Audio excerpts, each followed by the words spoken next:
O assunto, claro, ainda permanece na pauta do noticiário do mundo todo, a vacina, né? E as novidades que surgem diariamente. Algumas perguntas que serão respondidas nos próximos dias. Por que tanta demora para entrega de documentos para a Anvisa para se analisar qual vai ser a vacina autorizada, aplicada, quais serão as vacinas autorizadas aqui no Brasil? Por que essa briga política, né? Pela data, o governo federal parece que agora entrou nessa história porque está assustado com a possibilidade da vacina do Instituto Butantan, produzida em parceria com o laboratório chinês Sinovac, ser mesmo aprovada de caráter emergencial nos próximos dias e começar a vacinação em São Paulo no dia 25 de janeiro, conforme prometido pelo governo do estado. Então, temos aí também um veto do governo da Índia, a exportação da vacina de Oxford, né, produzida por lá, que pode prejudicar o plano de vacinação aqui no Brasil. Uma pergunta que não consegue ainda ter o esclarecimento necessário sobre a produção da vacina de Oxford pela Fiocruz, por que uma demora para a chegada desses insumos, por que a Fiocruz e quanto a Fiocruz está produzindo, se é que já está produzindo algo a respeito dessa vacina. São dúvidas que permeiam aí as discussões. E claro, a mais recente delas, explorada muito aqui no Jornal da Bandeirantes Gente de ontem, a respeito da participação da iniciativa privada, né, na vacinação da população brasileira na pandemia do coronavírus, né? É saudável, né, que a iniciativa privada participe neste momento da vacinação da população? É justo que nós tenhamos vacinas sendo oferecidas a um alto custo, né, para poucos privilegiados, mas de alguma forma isso alivia o governo brasileiro da compra de algumas doses da vacina, e isso tudo está na mesa de negociações e também, né, explorado aí no componente político que contamina essa discussão desde março do ano passado, com brigas totalmente desnecessárias entre políticos, governadores de estado, prefeitos, presidente da República, outras autoridades que entraram aí nessa questão apenas pela exploração política, pelas convicções ideológicas e muito pouco preocupados com aquilo que realmente interessa, aquilo que está sendo adotado em outros países desenvolvidos do mundo e nem tão desenvolvidos assim, dizendo a respeito das medidas tomadas, das providências tomadas para essa pandemia. Mais uma vez, a população brasileira está à mercê dos políticos que não estão interessados naquilo que deveriam estar interessados, que é uma questão de oferecer a saúde à população, oferecer a prevenção e, claro, né, com um reflexo imediato na economia. Vejam vocês o que está acontecendo na Inglaterra. Já já nós vamos conversar com o Felipe Killing, direto de Londres, para entender a repercussão, né, na Inglaterra, que teve que decretar um novo lockdown, essa nova variante do vírus, mesmo com 2 vacinas já sendo aplicadas na população. Então, tudo o que tem acontecido por lá é o que vai chegar aqui. Essa é a ordem cronológica do vírus e não vai ser diferente com essa questão da vacina. A única diferença é que nós ainda não temos vacina. A Anvisa diz que está aguardando documentos ainda para autorizar a aplicação dessas vacinas no Brasil. Enquanto isso, muita desconfiança, né, permeia aquilo que está sendo debatido nos bastidores dos laboratórios e das autoridades federais, estaduais e municipais. Bom dia, Eduardo. Bom dia, Thaís. Bom dia, Pedro. Gente. Bom dia aos ouvintes da Rádio Bandeirantes. Parece que tem um troféu colocado em cima da mesa para ver quem vai vacinar primeiro no Brasil. A gente está entrando atrasado na vacinação e está entrando... essa conjugação verbal é um otimismo da minha parte, porque até agora não dá para dizer 100% que a vacina vai ser dada tal dia, em tal circunstância, em tal condição. Existem bons indicativos, mas ainda algumas inseguranças sérias. Mas tem o troféu colocado em cima da mesa para ver quem vai aplicar a primeira dose. E aí a gente descobre, Pedro, Eduardo, que a corrida para ver quem vai aplicar a primeira dose e levar esse troféu tem inconsistências. Dos dois lados. Tem dos dois lados que estão correndo. Porque aí a gente descobre, por exemplo, que o governo federal parece que descobriu a necessidade de entrar nessa corrida. As pessoas querem vacina, mas por que tanta ansiedade? Por que tanta angústia? Como disse o ministro Pazuello, não é? Mas aí descobriu que existem frutos políticos que podem ser colhidos desse troféu que vai ser levado por alguém. E aí, disse o seguinte, olha, Ontem o presidente Jair Bolsonaro, logo cedinho, nas redes sociais, a gente contou para o nosso ouvinte, colocou ali uma declaração de apoio e de incentivo a campanhas de imunização, o que não é padrão partindo dele. Mas isso foi colocado porque o governo federal tinha a expectativa, a esperança de que essas doses de Oxford, fabricadas na Índia, chegassem, fossem rapidamente aprovadas e pudessem ser aplicadas antes do dia 25, a data do governo do estado. Só que aí o laboratório da Índia fala o seguinte: eu não posso vender para ninguém antes de eu terminar a vacinação na Índia. Na Índia, segunda maior população do mundo, de todos os grupos de risco. Ou seja, vai demorar para que essa vacina esteja disponível para a gente. A Fundação Fiocruz, por meio da Biomanguinhos, vai produzir essa vacina no Brasil, mas ainda não existe essa vacina aqui. Eduardo Castro, você lembra de uma entrevista que a gente fez na semana do Réveillon, justamente falando sobre isso com um pesquisador da Fiocruz, e você ainda perguntou 2 vezes, mas nesse momento aqui não tem nenhuma dose dessa vacina no Brasil. Não, não tem. Vai chegar, mas não tem. Vamos fabricar, mas não tem. Em relação à Coronavac, existem todas as dúvidas sobre a eficácia, que não foi divulgada ainda. Se fala em mais de 50, isso não significa muita coisa, porque entre 50 e 100 existe um mar pela frente, não é? E aí, eu queria só colocar aqui também essa questão ética ligada à vacinação na rede privada, sobre a qual o Pedro falou. Por quê? Porque a rede privada, e é claro, gente, quem é que não quer, num momento como esse, em que algumas pessoas e algumas empresas pagariam o que fosse para vacinar os seus membros, os seus funcionários, os seus colaboradores. E você, como rede privada, é um vendedor de vacina. É claro, é um momento de ouro para o seu negócio. Você tem que ir atrás, como fez a Associação das Vacinas Particulares. Foi atrás, está no direito delas. A lei não proíbe, o governo não fala nada a respeito disso. É ético você ter uma vacinação que privilegie quem tem dinheiro ou quem trabalha numa empresa que opte por essa decisão de vacinar os seus funcionários antes que grupos de risco sejam vacinados, que profissionais da saúde sejam vacinados, que idosos sejam vacinados. Isso é ético? É uma resposta muito difícil. Eu não tenho essa resposta. Porque ao mesmo tempo em que é uma baita sacanagem você vacinar um menino rico antes de um velhinho pobre, ao mesmo tempo, a gente está falando aqui de circulação de vírus. E para o vírus, tanto faz. Então, se você tem uma pessoa a menos, com a possibilidade de ser um transmissor da doença, de alguma forma você está ajudando. Se a gente pensa em empresas, por exemplo, que podem optar por vacinar seus funcionários, isso faz com que a economia volte mais rápido também. Mas e quem não tem recurso? E quem vai ficar na fila esperando? Olha, são as questões aqui que surgem nesse momento tão delicado, de novo, que a gente está vivendo, né, Eduardo Castro? Eu fico aqui pensando naquela piadinha que se faz quando você chega na loja para comprar determinado produto, ou então num restaurante para comer determinado prato, e você pergunta pro garçom, pro vendedor: tem tal coisa? Ele vira para você e fala: tem, mas acabou. Né? Tem, mas acabou. Eu já ouvi isso na vida real. Então, eu já ouvi algumas vezes também. Tem.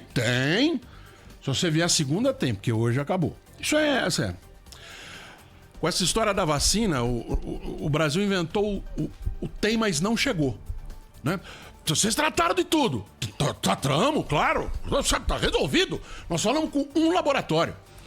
E nós estamos apostando nesse um laboratório, mas tá resolvido. Já tem milhões de doses.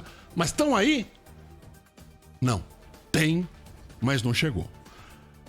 Só na China, são 18 os laboratórios que estão desenvolvendo vacinas. Não é só a Coronavac, que é do Sinovac. Não é só a XPTO lá do Sinopharm, que é que já está aprovada. Tem outras 16 em desenvolvimento, em estágios diferentes, mas chegando. Quantas já estão aprovadas no mundo? 10. 10 estão em uso no mundo hoje em dia. Quantas o governo brasileiro resolveu com antecedência, a ponto de ter e entregar, e não de ter, mas não chegar, para garantir que o país fosse vacinado? 0. Quando correu atrás, Foi atrás de uma que ainda não tinha para entregar. Como todas, aliás. Mas foi atrás de uma só. E olha que coisa, hein? Foi atrás da vacina inglesa e vai receber uma vacina indiana quando receber, né? Com insumos chineses. Que coisa, hein? Que coisa. Pra turma da xenofobia, isso dá um nó na cabeça. Né? Porque era uma vacina inglesa, chinesa, inglesa, né? Porque eu sou um europeu, né? Retinto. A sua vacina inglesa vem da Índia, com insumos chineses, para acabar com essa frescuragem de onde vem a vacina. Nunca soube de onde vem a vacina da gripe, nunca soube de onde vem a vacina da, sei lá, BCG, Tríplice, Sabin. Nunca soube. Não, mas agora eu virei especialista em vacina e eu não quero essa aqui, eu quero essa aqui. Pois bem, dessa aqui tem, mas acabou, e dessa aqui tem, mas não chegou. 8h11. Ó, tem uma nota da Pfizer aqui sobre vacinas pra gente trazer mais informação nessa abertura do Jornal da Bandeirantes. Gente, né? A Pfizer está dizendo o seguinte: a Pfizer Brasil continua em negociação com o governo federal para um possível fornecimento de sua vacina contra a Covid-19. A companhia tem atuado com os governos federais em todo o mundo para que sua vacina possa ser uma opção na luta contra a pandemia.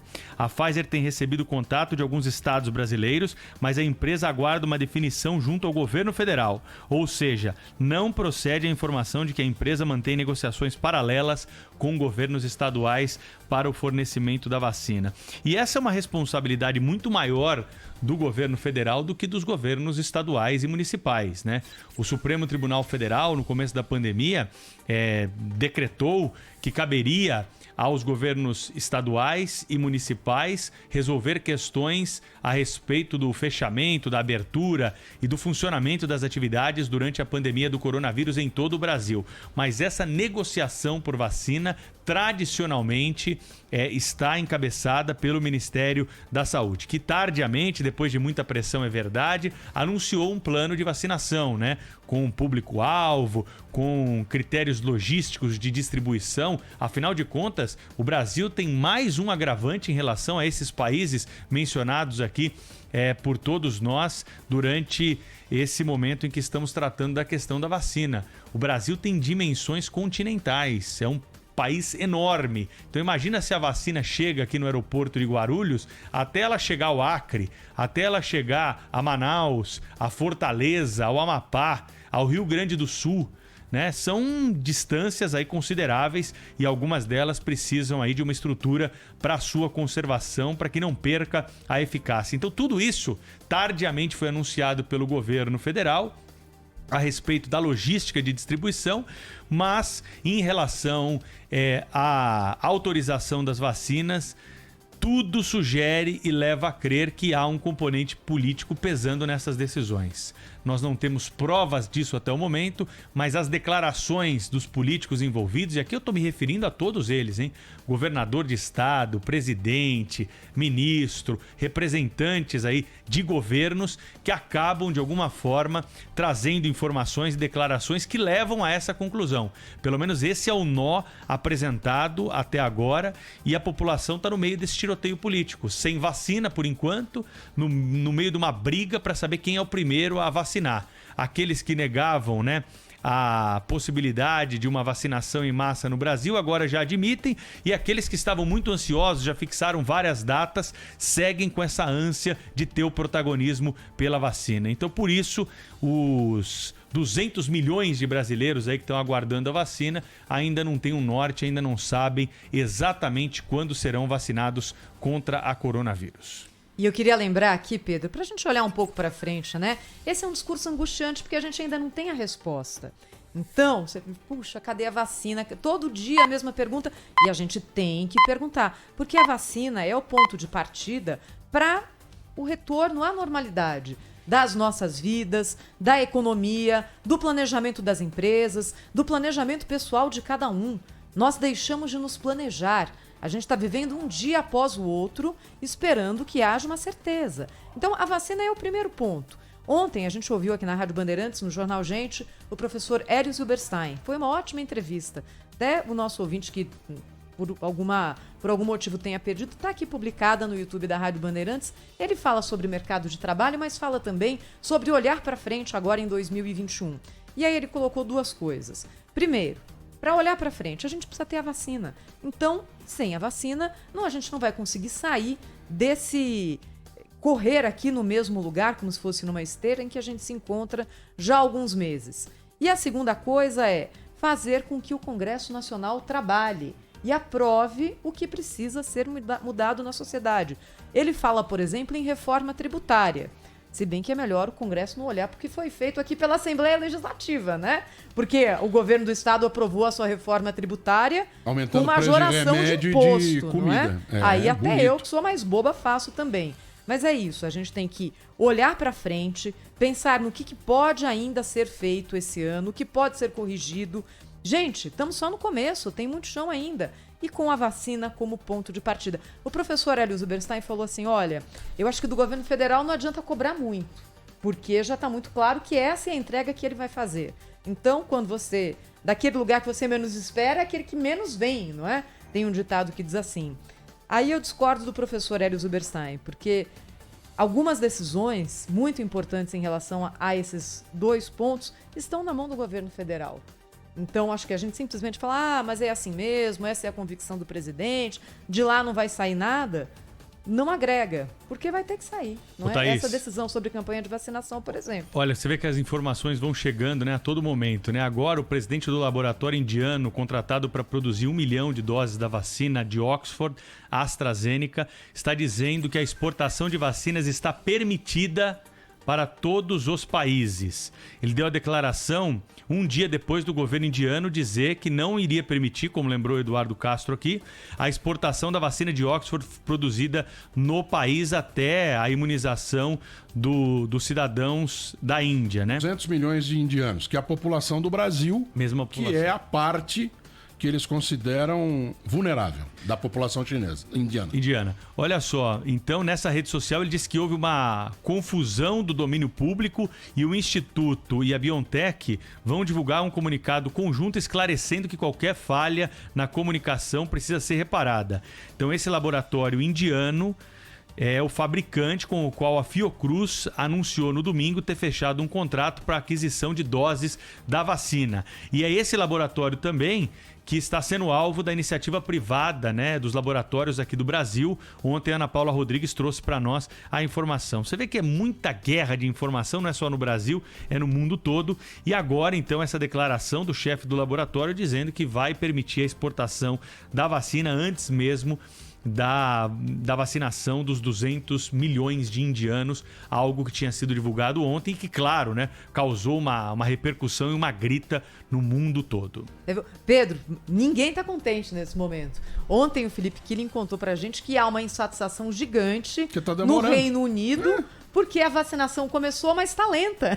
Foi o primeiro país a começar a vacinação. Mas na França está lenta mesmo. A França está muito lenta, era a reclamação de ontem, muita burocracia, na Itália também. E isso é pra gente ficar atento quando começar no Brasil, né? Porque esse troféu que está em cima da mesa, nós chegaremos ainda, alguém vai pegar. Pegar esse troféu talvez não signifique muita coisa, dependendo da quantidade de vacinas que venha a ser disponibilizada. Pensando que nós somos um país continental com uma necessidade muito grande. Um número só para ficar aqui na cabeça do nosso ouvinte.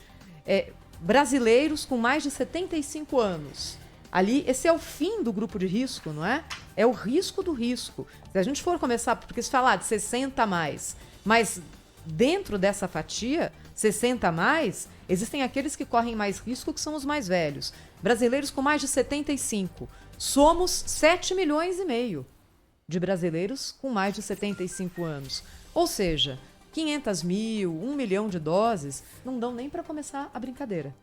Nem metade dessa turma. É isso aí. Jornal Gente aqui.